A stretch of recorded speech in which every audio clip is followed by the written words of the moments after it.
tas O davimas pasirinkimas. pasirinkimų 3 vietoj 1. Veikia šitas dalykas? Taip, absoliučiai veikia, ne veltui tai yra daroma.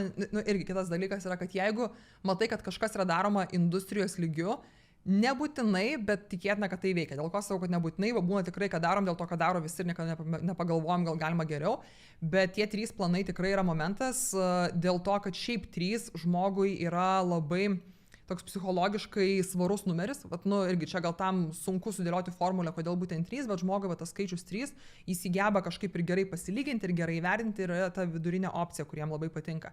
Tai būtent su tais planais, ką mes dažniausiai matom, kad mes dažniausiai matom tos vadinamus dekoj planus, tai yra tas brangiausias planas, kuris iš tikrųjų yra prastos vertės. Ir jis yra skirtas būtent tam, kad jeigu, tarkim, būtų 2 planai, pigesnis, brangesnis, kurio dažniausiai vis tiek pirkėjų reikės, nes pirkėjams būna skirtingi poreikiai. Yra brangesnis, pigesnis, kaip taisyklė pirkėjas rinksis pigesnį, nes jisai taupo, nes tai yra natūralu. Jeigu mes pridedam 3 planą, kuris yra žiauriai brangus, žiauriai prastos vertės, tai per palyginimą vėlgi padaro mūsų vidurinį planą atrodyti, jis atrodo vertingesnis, ne? Kitas dalykas, vidurinis planas visą laiką atrodė saugiausia opcija. Bet aš nedidelis verslas, bet biški verslas, tai man mažiausias planas single ko gero netinka, didelis brangus čia tikrai ne man, per vidurį važiuojam. Plus dar sakau, priklijuoju kokį most popular ženkliuką, tai absoliučiai veikia.